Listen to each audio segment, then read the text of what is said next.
Stop believing in the myth of spontaneous loyalty. For too long, you've been taught to be generous, to offer help without asking for anything back, hoping the universe or the recipient will somehow reward your misplaced good faith. That single, flawed belief is precisely what keeps you powerless and easily disposable. Look around the hierarchies you inhabit. The person who gives freely, the one who always offers a favor with a warm smile, is the one whose contributions are not cherished, but expected. They are seen as a public utility whose service is easily taken for granted, relegated to the role of a resource, not a power broker. The truth, the unforgiving calculus of human nature, is that people do not deeply value gifts. They value transactions. They respect what they must earn, and they are psychologically bound by what they know they owe. This is the ruthless lesson of influence, the one whispered among the truly powerful. Your goal is not to be a fountain of endless goodwill, but to become an accountant of influence. You must convert every action, every insight, every piece of personal effort into a structured, weighted, and callable debt. A severe form of leverage that guarantees future compliance and loyalty.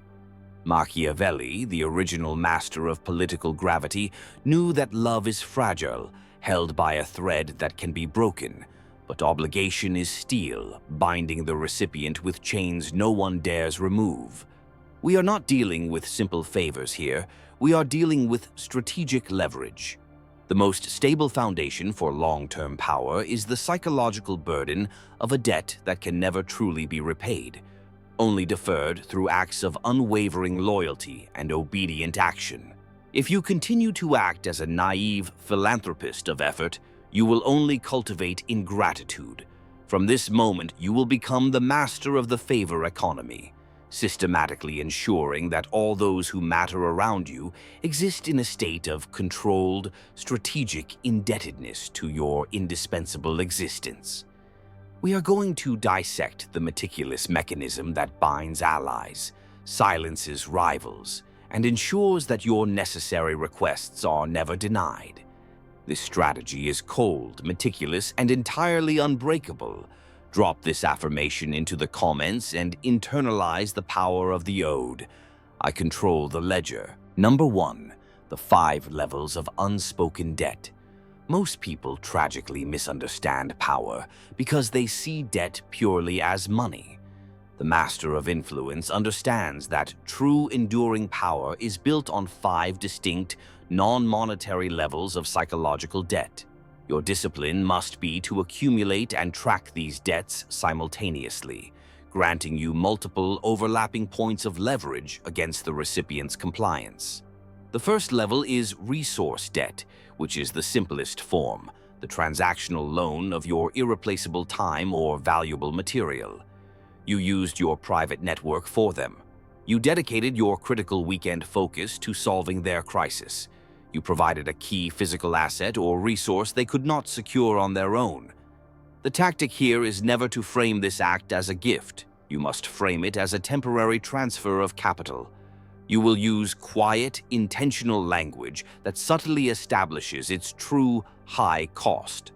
I am rearranging a critical priority for this, or this favor is costing me 3 hours of irreplaceable focused thought. You must not apologize for its expense. You must instead elevate its price in their mind. The resulting debt must be perceived as a tangible, high-value asset, because while the resource itself can often be replaced, the speed, convenience, and timely nature with which you provided it cannot. The second level is effort debt, which is the exertion of your will and focus spent on something difficult, repulsive, or emotionally exhausting for the other party. You took on the toxic political fight they were afraid of. You handled the impossible negotiation with the rival faction. You managed the complex, morale-draining cleanup they sought to avoid. The tactic for generating this debt is to perform the task with visible yet professional strain. The action itself must clearly communicate the intensity of your exertion. Make it unequivocally clear that this was not merely convenient for you, but that it required a genuine sacrifice of your internal capital and peace of mind. This strategic debt taps directly into their subconscious fear of having to do the hard thing themselves, and thus they owe you not just a resource, but a piece of your will that you intentionally sacrificed for their benefit. The third level is insight debt, the currency created by providing a single, crucial solution, an insight or a piece of foresight that fundamentally changes the trajectory of their future. You gave them the competitive advantage that secured the market. You pointed out the hidden, critical vulnerability that saved the enterprise. You provided the single necessary piece of information they were entirely blind to. Your critical tactic is to never give the full context up front. You must present the insight as the result of a vast, unseen system of intelligence and analysis that only you command. The true value is not in the simple advice itself, but in the irreplaceable source. You must not let them see the simple logic behind the answer. Let them only see the genius and the unique power behind the solution. This instantly creates an intellectual dependency on your superior perspective, and they owe you for the success they have not yet fully realized, the potential failure you saved them from. This debt, unlike the others, is indefinite, a standing obligation. The fourth level is reputation debt, which is incurred when you strategically use your own status, credibility, or social standing to protect or elevate them.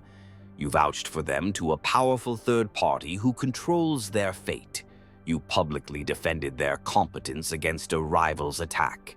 You elevated their status simply by associating your own untouchable reputation with theirs. The tactic here is that this specific favor is never subtle. It must be publicly recognized by other key players, even if the recipient never openly thanks you. You have transferred a measurable portion of your own social currency to them, and they now effectively carry your credit score. This favor costs you nothing but binds them with profound fear, because if they ever fail you or betray you, they immediately damage not only their own position, but the very foundation upon which you elevated them. Therefore, they owe you for their current social standing and the good opinion of all those who matter. The fifth level is emotional debt, which is the most potent and strategically binding debt of all. It is incurred when you become the stabilizing force that relieves their deepest fear, core insecurity, or psychological chaos. You were the calm, silent strategist during their most intense panic.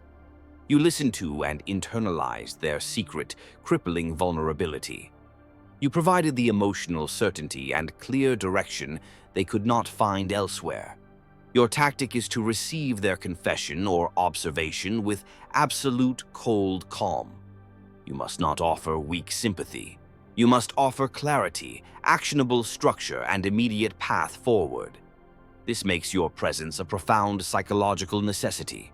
They owe you for restoring their lost equilibrium and confidence.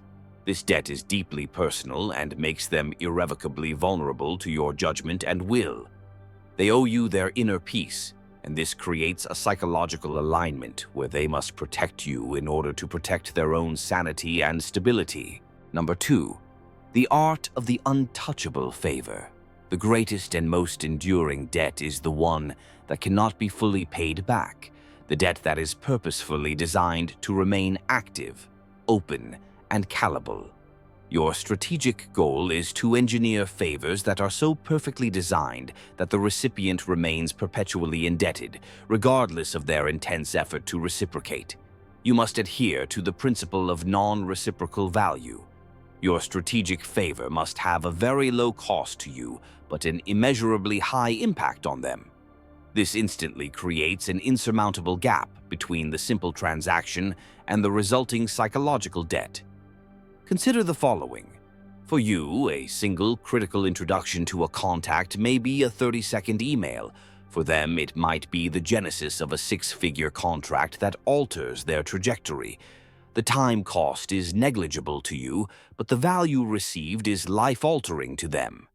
You have immediately created an insurmountable high debt-to-cost ratio. You must always give in the domain of your highest, most specialized strength. A master painter gives a masterpiece to a patron, an act that costs the master low effort, but yields an item of high, lasting value. A rich fool gives a mere $100, which is low value and low cost. You must always be the master. You must also master the timing of the crisis. The value of any favor is exponentially multiplied by the intensity of the recipient's panic or desperation. A small piece of wood is worthless on dry land, but that same small piece of wood, given to a freezing, drowning man, is salvation itself. Never under any circumstances offer help prematurely or unbidden. You must allow the tension and the fear to build to a critical, agonizing peak where the person is desperate and their mind is structurally compromised by fear and uncertainty. Then, and only then, you must step in with the minimal, surgically required action. This is the application of the leverage multiplier. The favor is instantly imprinted as a deliverance from existential threat, not merely a convenience. You must remember the Machiavellian timing. You should deliver severities all at once, so that their suddenness may give less offense.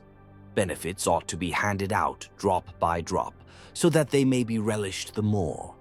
In this strategic context, you deliver the benefit at the one crucial drop that saves them from the flood, maximizing the psychological impact and the resulting debt. The strategic favor must never have a specified return date or a calculable price.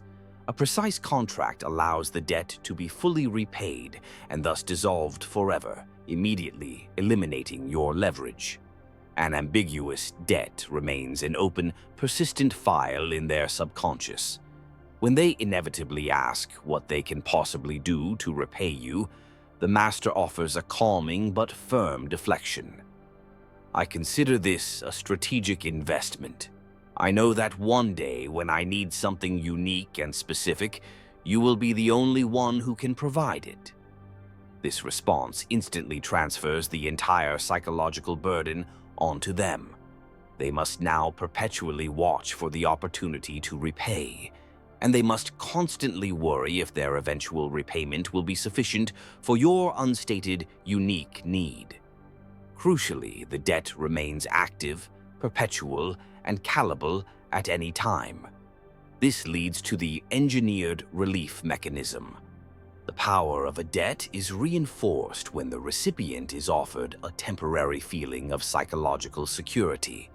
You must occasionally provide unsolicited but necessary minor assistance, a piece of low-cost advice, a word of warning, a small administrative correction.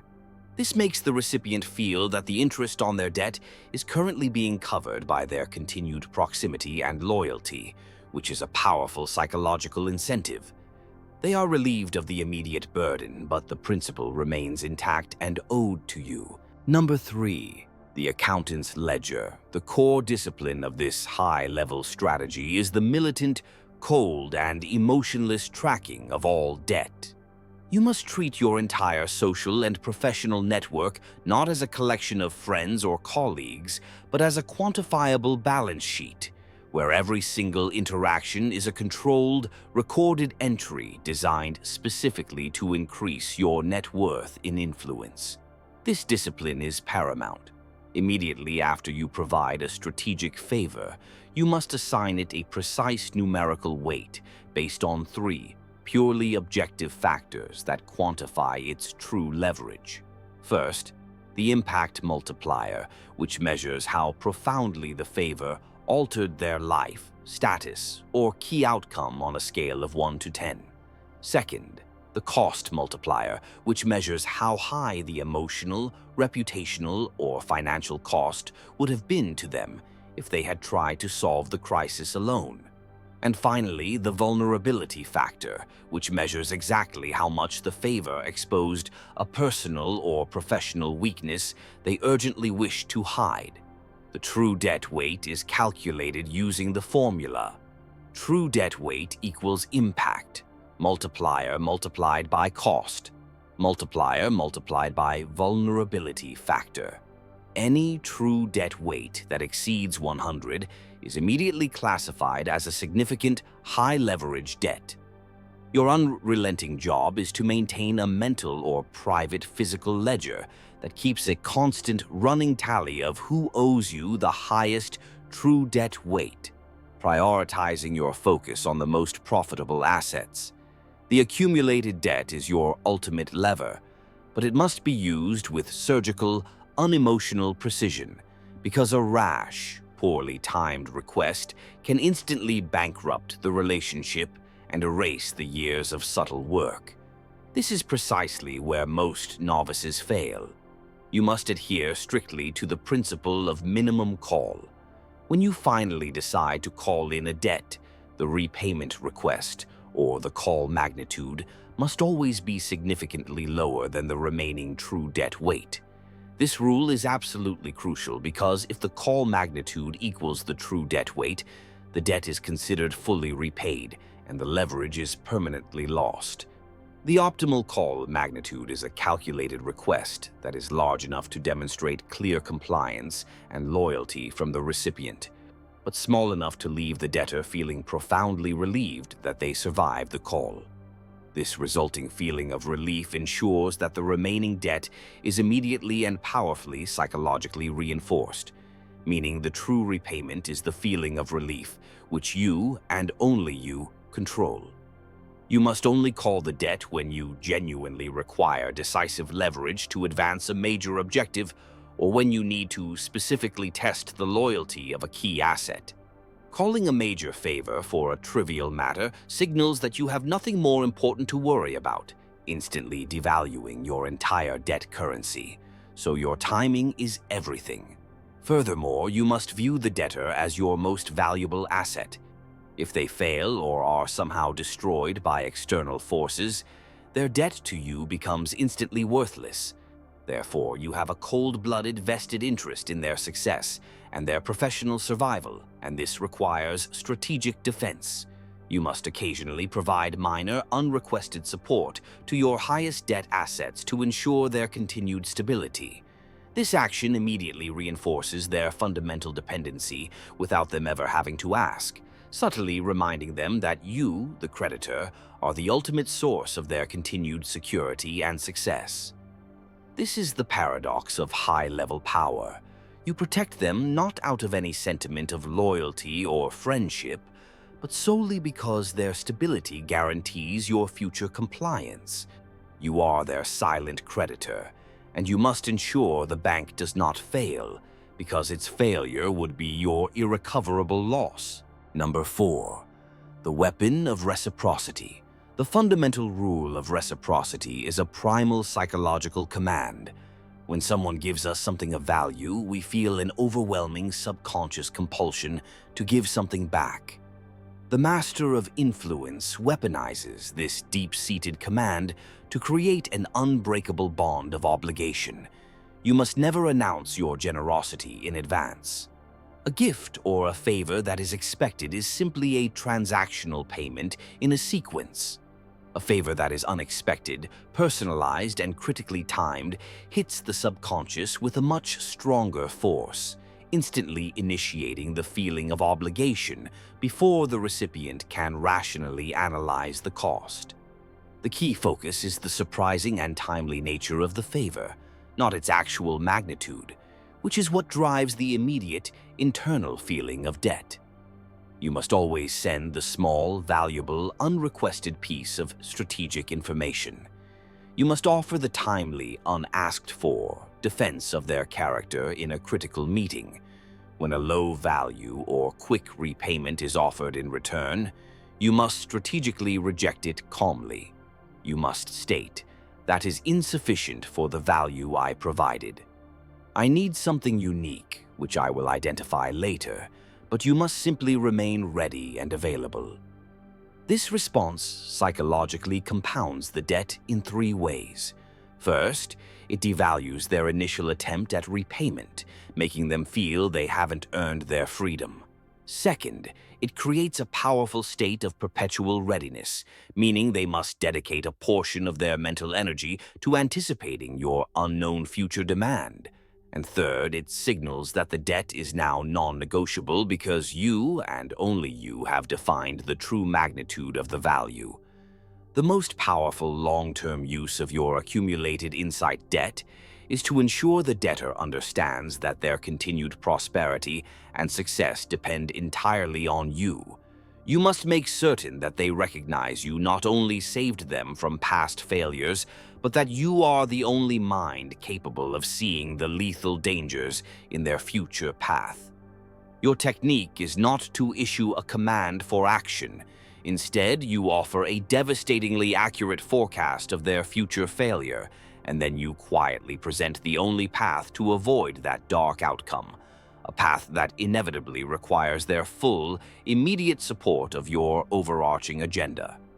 Their loyalty is thus transformed from a sentiment into a calculated act of self-preservation, guided by your superior foresight. This strategy cultivates a reputation of the unforgiving creditor. You must meticulously cultivate a reputation for being a fair but utterly unforgiving creditor. People must know beyond a shadow of a doubt that you deliver immense life-changing value, but that your call for repayment will always come, and it will be absolute. This reputation acts as a powerful preemptive control mechanism. People will behave loyally to you simply to avoid the terrifying thought of being placed on the unprofitable list, the list of those who renege on a strategic debt and are thus permanently cut off from your critical, life-altering resources. You rely not on their empty promises, but on the very real dread of punishment, the punishment of isolation and the loss of all future leverage. Fear, rooted in the cost of betrayal, is a constant, dependable motivator, while love is always fickle and transient. The final step is to strategically integrate the debt system. You must ensure that your highest debt assets are linked to each other, with you as the indispensable central hub. If they communicate, they will realize that you are the common denominator of their individual successes and futures. If one of them falls, the others feel the chilling immediate warning that their own turn could be next. This is not a fragile network of friends. It is a web of interconnected compliance, all structurally anchored to the one who controls the final ledger. This is how you control the world, by becoming the master accountant of obligation, where your influence is not wished for, but required for the very survival of the system you created. You now possess the complete strategic blueprint for the favor economy. Your calculated generosity is no longer a naive act of kindness. It is a cold, meticulous act of strategic investment. You are no longer a simple giver. You are the chief financial officer of influence. From this moment forward, you must stop giving without measuring. You must stop sacrificing your valuable capital without clear, strategic intent. Every single action you take must be designed to raise the debt weight of the recipient, ensuring that your influence is not wished for, but required for their functioning. The master of this art creates an unbreakable reality where the people he needs will do his precise bidding, not because they like him, but because they cannot afford the interest on the massive debt they already owe. The world and the power within it will be utterly bent by the one who controls the final balance sheet of necessity. Seal your strategic contract and drop your final oath. I am the accountant of influence.